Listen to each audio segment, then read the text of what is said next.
ஸல்லல்லாஹு அலைஹி வஸல்லத்தின் வாழ்க்கையின் ஒவ்வொரு பகுதியும் உண்மையிலேயே எடுப்பதற்கும் நடப்பதற்கும் இன்னொரு பக்கம் சமூகம் முன்மாதிரியாக ஆக்கிக் கொள்வதற்கும் ரப்புல் ஆலமீன் அமைத்து தந்திருந்தான்.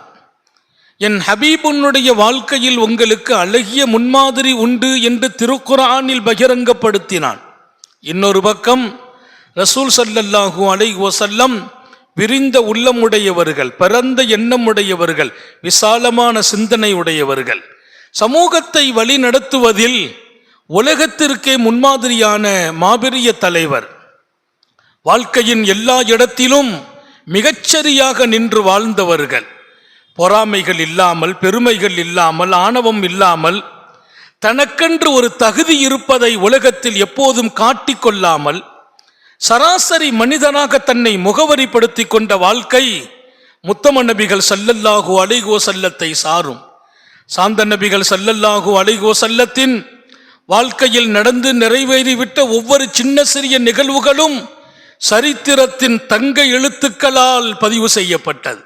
சின்ன நிகழ்வுகள் பல்லாயிரம் இதயங்களின் வெளிச்சமாக அமைந்தது. எம்பெருமானின் ஒவ்வொரு சொற்களும் லட்சோப லட்ச மனித உலகத்தையே மாற்றியது. அவர்களின் வாழ்க்கை, நேர்மை, தூய்மை, பரிசுத்தம், அல்லாஹுவின் அழகிய தொடர்பு, சமூகத்தோடு மிகப்பெரிய அவர்களை உயர்வாக்க வேண்டும் என்ற சீரிய சிந்தனை அனைத்தும் மக்கள் மன்றத்தில் அங்கீகாரத்தை தந்தது. இங்கே ஒரு அருமையான செய்தியை ரசூல் ஸல்லல்லாஹு அலைஹி வஸல்லம் குறித்து சொல்வார் ஜுபைர் இப்னு முத்இம்.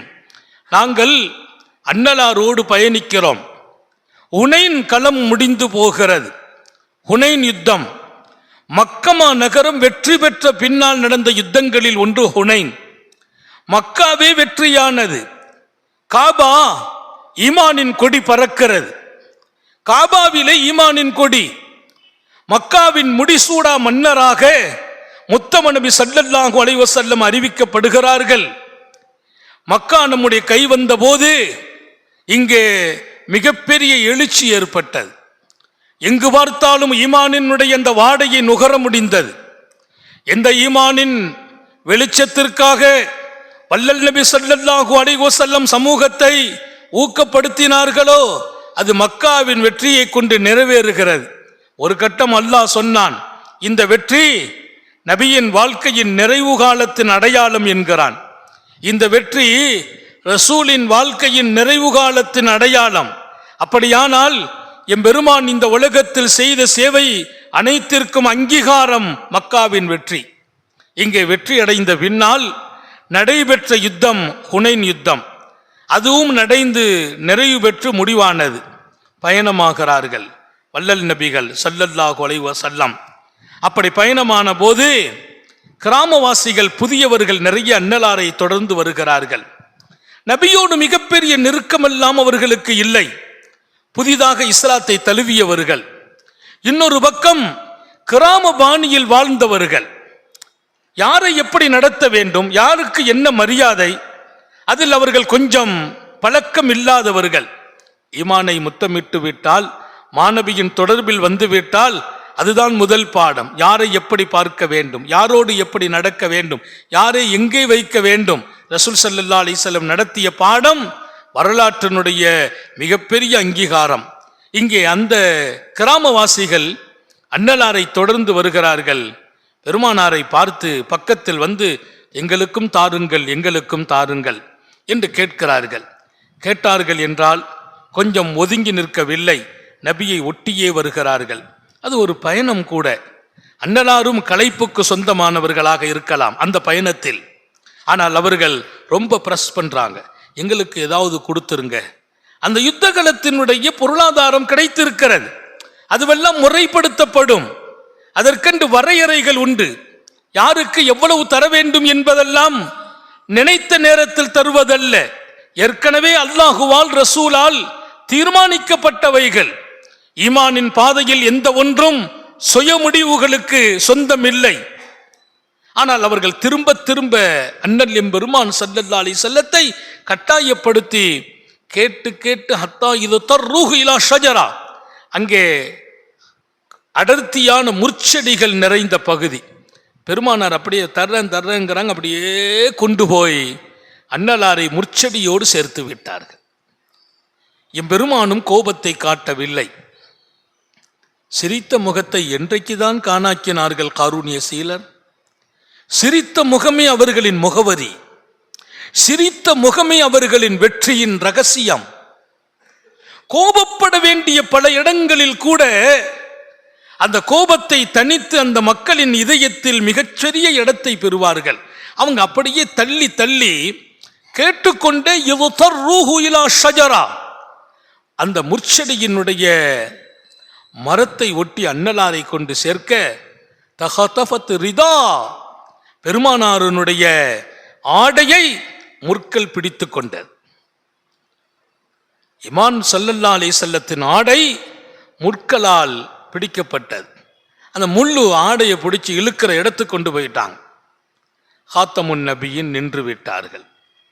சொன்னாங்க, ஆத்தூனி ரிதாய், ஆடையை கொடுத்துருங்கப்பான்னாங்க. என் ஆடையை கொடுங்க. இதில் சில பேர் துணியை வேற பிடிச்சிக்கிட்டாங்க. நாயகமே கொடுத்துட்டு போங்க, இந்த ஜிப்பாவை பிடிச்சிட்டு இருக்க மாதிரி கொடுத்துட்டு போங்க, ஆடையை கொடுங்கப்பா ரசூல். அப்போதும் அந்த இனிய வார்த்தைகள் என் பெருமானின் சொத்தல்லவா, இனிய வார்த்தைகள் என் பெருமானின் சொத்தல்லவா, ஆடையை விடுங்கள் என்று சொன்னபோது சொல்லிவிட்டு ரசூல் சொன்ன அழகான வார்த்தை, உலகத்தையே திரும்பி பார்க்க வைத்த வார்த்தை. என் பெருமான் சொன்னார்களாம் அந்த மக்களை பார்த்து, லவ்கான் அலி அதத் ஹாதிஹில் இலா நஅம் லகஸம்துஹு பைனக்கும், ஒன்றும் கவலைப்படாதீங்க, இதோ பாருங்கள் இந்த முற்செடிகளை. அன்னலார் விரல் கொண்டு காட்டுகிறார்கள், பாருங்கள் இந்த முற்செடிகளை. அடர்த்தியான காடு, ஆயிரக்கணக்கான மரங்கள் முற்செடிகளாக அங்கே பரவி நிற்க பாருங்கள். இதில் எம்பெருமானின் அந்த வார்த்தை, எத்தனை எண்ணிக்கையில் முற்கள் இருக்கிறதோ, எத்தனை செடி இருக்குமோ, எத்தனை முள் இருக்குமோ, அந்த எண்ணிக்கை அளவிற்கு எனக்கு அல்லாஹ் ஆடு மாடு ஒட்டகங்களை கொடுத்திருந்தால் இந்த இடத்தை விட்டும் அத்தனையையும் உங்களுக்கு பங்கு வச்சு கொடுத்துட்டாம போவேன் நான். ஒரு பெரிய வார்த்தை. முற்செடிகள் கோடி கோடியாக நிற்கிறது, அத்தனையும் எனக்கு ஆடாக மாடாக ஒட்டகமாக என் கையில் இருக்குமையானால் லகஸம்துஹு பைனக்கும், அனைத்தையும் பங்கு வைத்து தருவேன். நாளைக்கு இன்று எனக்கு ஒன்னையும் வச்சுக்க போறது இல்லை, உங்களுக்குத்தான் அதை நான் பங்கீடு செய்வேன்.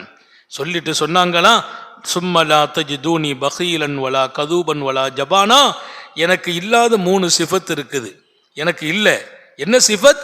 என்னை நிச்சயமாக நீங்கள் ஒரு கருமியாக கஞ்சனாக பெற்றுக்கொள்ள மாட்டீர்கள். இந்த முஹம்மது கஞ்சன் அல்ல, கருமி அல்ல. நான் விரிந்தவன், விசாலமானவன், வாரி வழங்குபவன், நான் ஒரு கொடை வள்ளல் என்றார்கள். அல்லாஹ் அந்த குணத்தை நமக்கு நசீபாக்குவானாக. நான் விரிந்தவன், விசாலமானவன், வாரி வழங்கும் வள்ளல் என்று எம்பெருமான், ஒலா தஜிதூனி பகீலா, என்னை ஒரு கருமியாக கஞ்சனாக. இவ்வளவு பணத்தை கொடுக்கணுமா? இத்தனை ஆடுகளையும் இத்தனை மாடுகளையும் இவங்க எல்லாருக்கும் கொடுத்துடுறதா? கொஞ்சம் சேமிச்சு வைப்போமே. நான் கஞ்சனாக என்றைக்கும் இருக்க மாட்டேன். ஒலா கதூபன், இல்ல சமாதானப்படுத்துறதுக்கு இப்படி பேசுறாங்க நினைச்சுக்கிட்டீங்களா?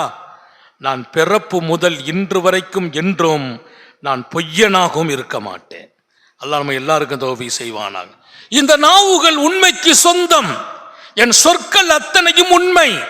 நான் பேசியதெல்லாம் உலக அரங்கில் உண்மையை மாத்திரம்தான். உண்மைக்கு மாறாக என் நாவுகளில் பொய்யான சொற்கள் இடம்பெற்றதில்லை, இடம்பெறவும் செய்யாது, இனியும் அது காண கிடைக்காது. ஓலா கதூபா, என்னை பொய்யனாக பெற்றுக்கொள்ள மாட்டீர்கள். இந்த முஹம்மது என்றைக்கும் பொய் சொல்ல மாட்டார். நான் கொடுப்பேன் சொன்னால் கொடுத்து விடுவேன். 3வது ஒரு சிபத்து, ஒலா ஜபானா. இப்போ நீங்கள் என்ன நினைக்கலாம், நம்ம எல்லாரும் சேர்ந்து நபியை நிர்பந்தப்படுத்திட்டோம், முற்செடியில் கொண்டு தள்ளி அப்படி முற்செடியோட இணைச்சி அப்படி சுற்றி நின்று ஆடையை பிடிச்சி கொடுங்கிறோம். இதிலிருந்து தன்னை விடுவித்துக் கொள்வதற்காக சொல்கிறார்களோ என்று நினைச்சிடாதீங்க. நான் கோழையும் அல்ல, நான் கோழையும் அல்ல. உங்களுக்கு பயந்து கொடுப்பேன் சொல்லவில்லை. உங்களிடத்திலிருந்து என்னை விடுவித்துக் கொள்ளுகிற சக்தியும் உண்டு, திறனும் உண்டு, ஆற்றலும் உண்டு, வீரமும் உண்டு. இந்த முஹம்மது வீரர், இந்த முஹம்மது கோழை அல்ல. சில நேரங்களில் எல்லாரும் போட்டு நம்மளை படாத பாடுபடுத்துறாங்கன்னா, நல்லா இருப்ப விட்டுருப்பா, நாளைக்கு தந்துடுறேன், நம்மளை காப்பாற்றி கொள்வதற்காக சொல்லப்பட்ட வார்த்தையும் அல்ல. நான் பொய்யன் அல்ல, சொன்னால் நடத்துவேன், நான் வல்லலும் விசாலமானவனும், நான் கஞ்சனும் அல்ல. இன்னொரு பக்கம் ஏதோ சமாதானத்துக்கு சொல்லி என்னை காப்பாற்றிக்கிறதுக்குள்ள வார்த்தை அல்ல. உங்களிடத்திலிருந்து என்னை விடுவித்துக் கொள்கிற எல்லா சக்தியும் எனக்கு இருக்கிறது, நான் கோழையும் அல்ல. அல்லாஹ் இந்த 3 சிஃபத்தை நமக்கு நசீபாக்குவானாக. இது புகாரி ஷரீஃப், திருக்குர்ஆனுக்கு அடுத்த அங்கீகாரம். குர்ஆன் ஷரீஃபுக்கு அடுத்து அல்லாஹ் ரசூலுடைய ஒரு உயிரோட்டமான பெருமானாரின் சொற்கள் பதிவு செய்யப்பட்டு பாதுகாக்கப்பட்ட மாபெரிய கிரந்தம். இங்கே ரசூல் சொன்ன அந்த வார்த்தை உலக அரங்கில் இன்றைக்கும் பேசப்படுகிறது. மிகச்சிறந்த மாமனிதர் நபிகள் நாயகம் ஸல்லல்லாஹு அலைஹி வஸல்லம் அத்தனை பேர்களுக்கும் சொன்னபடி கொடுக்கிறார்கள், விரிவாக விசாலமாக. அவர்கள் ஒரு கட்டம், அவர்கள் கிராமவாசிகள் தான், பக்குவம் இல்லாதவர்கள், பண்பு இல்லாதவர்கள். ஒரு கட்டம் தங்கள் நிகழ்வை நினைத்து, செயலை நினைத்து மன்னிப்பு கேட்கிறார்கள். எம்பெருமான் அப்போதும் சொன்னார்கள், இந்த முஹம்மத் மன்னிப்பதிலும் முதன்மையானவர் என்றார்கள். தப்பு செய்தவங்களை தண்டிக்கிறதல்ல பெரிய வீரம், மன்னிக்கிறது தான் வீரம். அல்லாஹு ரசூலின் இந்த அழகிய வாழ்க்கையை, சீரிய அம்சங்களை, விரிந்த உள்ளத்தை, விசாலமான எண்ணத்தை, மிகச்சிறப்பான அவர்களின் இந்த பண்புகளை, உலகம் அவர்களை திரும்பி பார்க்கும் அளவிற்கு வாழ்ந்து காட்டிய வாழ்க்கையை, வழிகாட்டிய விஷயங்களை, மக்களின் இதயங்களில் ஈமானின் வெளிச்சத்தை ஏற்றுவதற்கு அன்னலார் எப்படியெல்லாம் தங்களை முன்மாதிரியாக ஆக்கி வாழ்ந்தார்களோ அத்தகைய உயரிய வாழ்க்கையை என் வாழ்க்கையிலும் அல்லாஹ் மணக்க தௌஃபீக் செய்வானாக. நானும் அதை பின்பற்றுவதற்கும் எடுப்பதற்கும், இன்னொரு பக்கம் ரசித்தும் ருசித்தும் வாழ்வதற்கு தௌஃபீக் செய்வானா. சுன்னத்துங்கிறது எடுப்பதல்ல, ரசிப்பது, விரும்புவது, இஷ்கோடு, ஆசையோடு, முஹப்பத்தோடு எம்பெருமான் செய்தார்கள். அந்த முஹப்பத்தில் நான் எடுப்பதற்கு அல்லாஹ் அருள் பாலிப்பானாக. ஹயாத்தில் பரக்கத் செய்வானாக, சுகத்தில் பரக்கத் செய்வானாக. விடும் மூச்சும் எழும் பேச்சும் அவன் சிந்தனையாக்குவானாக. ஓடும் இரத்தமும் அவன் அன்பு கலந்து ஓட வைப்பானாக. நாம் பெற்ற பிள்ளைகளை கண்குளிர்ச்சியாக்கி வைப்பானாக. நமது பிள்ளைகளின் இல்மிலும், ஈமானிலும், அமலிலும், ரிசுகிலும் அல்லாஹ் பரக்கத் செய்வானாக. அவர்களுக்கு உரிய காலத்தில் பொருத்தமான ஜோடிகளோடு திருமணங்களை நசீபாக்குவானாக. குடும்ப வாழ்க்கையை மகிழ்ச்சியாக்கி மங்களமாக்குவானாக. குழந்தை பாக்கியங்களை வழங்குவானாக. நீண்ட நெடிய நாட்கள் நோய் நொடிகள் இல்லாமல் உடல் ஆரோக்கியத்தோடு, மனநிறைவோடு, இன்பத்தோடு அல்லாஹுவை நின்று வணங்கி வழிபட்டு வாழும் நசீபையும் பாக்கியத்தையும் எல்லாம் அல்லாஹ் உங்களுக்கும் எனக்கும், நம்மை ஈன்றெடுத்த தாய் தந்தையர்களுக்கும், நமது மனைவி, மக்கள், உற்றார் உறவினர் யாவருக்கும் கொடுத்தருள் புரிவானாக. நமது உயிரினும் மேலான கண்மணி ஹாத்தமுன் நபியின் சர்க்காரே ஆலம் சுந்தர நபிகள் ஸல்லல்லாஹு அலைஹி வஸல்லம் அவர்களை கனவிலும் நனவிலும் கண்டுகளிக்கும் பெரும் பாக்கியத்தை அல்லாஹ் நம் எல்லோருக்கும் கொடுத்தருள் புரிவானாக என்ற நல்ல துஆக்களோடு உங்கள் எல்லோருடைய துஆவை ஆதரவைத்து என் வார்த்தைகளை நிறைவுபடுத்துகிறேன். வாஹிரு தஅவானா அனில் ஹம்துலில்லாஹி ரப்பில் ஆலமீன். அஸ்ஸலாமு அலைக்கும் வரஹ்மத்துல்லாஹி வபரகாத்துஹு.